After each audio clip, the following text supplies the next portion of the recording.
Hi, Local Dragon Lady here with an episode of YuGiOh Historica where I go back in time and talk about old Yu-Gi-Oh products and stories. So today I want to talk about the first collector tins, and you just need to jog your memory. These things. So like today we have mega tins, battle tins. I guess you can kind of consider these battle tins because of the codes on the card. They have the BPT on them, but these were released kind of like in seasons. In 2002, they had the main set, the main monsters. We had Dark Magician, Blue Eyes, Red Eyes, Summon Skull, Lord of D, and Black Skull Dragon. Now I did have the full collection of these tins, but I only have a few left because years ago I was cleaning through some things. I only wanted to keep the ones that meant the most to me. So I got the Dark Magician one.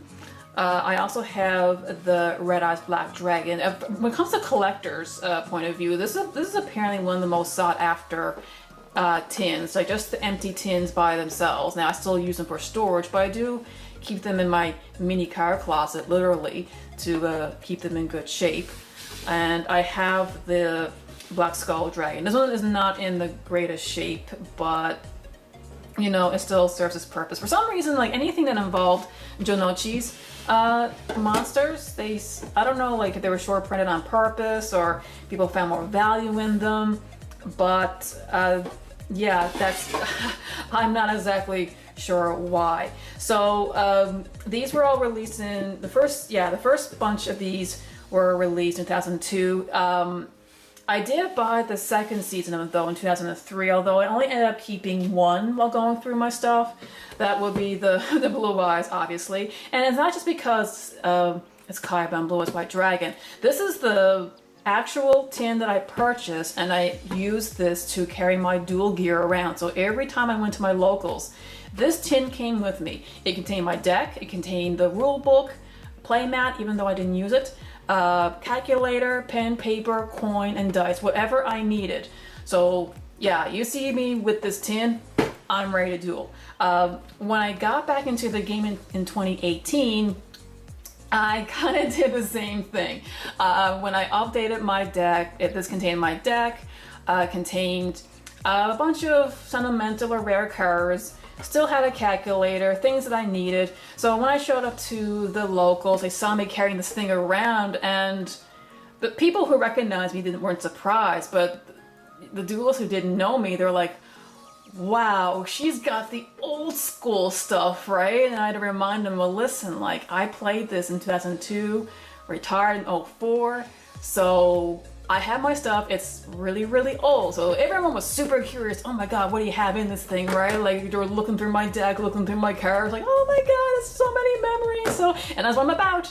In Historica, I'm all about bringing back the nostalgia and the memories. Now, yes, I don't use this really to keep my dual gear in. This is more or less for, yes, that's a DDS. This is more or less where I keep my dueling card, any useful cards that I can use for other decks.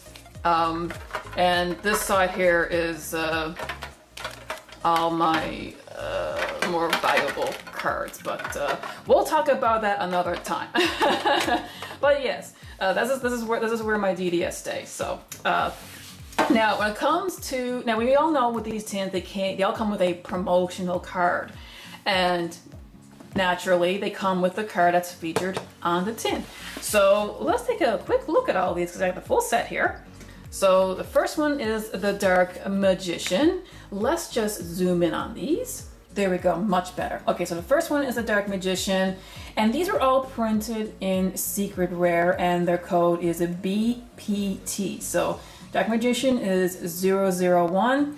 They all got limited edition written on them, so there's no first set unlimiteds.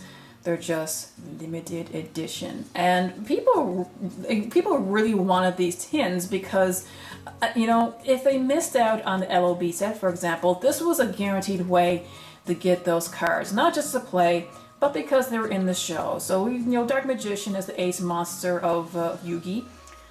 And that, you know, if you want to try to do a Yugi deck, this was it, you know. So now, not only did you have the starter deck, Yugi, you now have the battle tin. Plus it came with boosters, other boosters that you can, you know, get other cards. So Dark Magician, yeah, mean, I love, like, just look at his eyes. Like, they got the blue in his eyes. It's just shiny, so you don't want to mess with him. So next we have 002, Summon Skull, all in its secret rare glory. Isn't he nice? Now Summon Skull, this was practically a staple in everyone's decks. There wasn't exactly a meta at the time, so the closest you can get would be Beatdown. Beatdown, really strong monsters, really was the way to go if you wanted to win. Summon Skull was a staple because he was a 2500 beat stick that only required 1 tribute, which was quite easy to do. And because his defense was 1200, that made him searchable through, I think, it's either the Witch of the Black Forest or Sangan. And that's why that card in and of itself got limited to 1. Because they caught on, oh, if you have 3 Sangans or 3 Witches, right, once it's, sent from the field to the grave, boom, you can search this guy out. He's in your hand. All you gotta do is wait for the right moment to make your single tribute, get him out, and of course, if you had equip cards like the Act of Despair, that made him more devastating. So if your opponent had a Blue Eyes White Dragon, get him out, equip him, and boom, you can beat over that nasty Blue Eyes. Now speaking of Blue Eyes, 003, Blue Eyes White Dragon. He is in the LOB artwork. I guess it's just to give people a second chance to get a card that's kind of like this, similar from the LOB series that missed out on it. But yes, Blue Eyes White Dragon in a secret rare form, and I think this is the first time it has been printed in secret rare, which is pretty neat. Now I think when it came to the Blue Eyes White Dragon artwork, I can't be too certain. The most common artwork was the classic one from the TV show, and of course if you wanted to get that, you would just get the Kaiba starter deck, buy 3 of them, and bam, there you go, guaranteed Blue Eyes White Dragon. But for this one, it was pure luck. You had to pull it as an ultra rare from the LOB set. So when people play Blue Eyes White Dragon, they whip this guy out.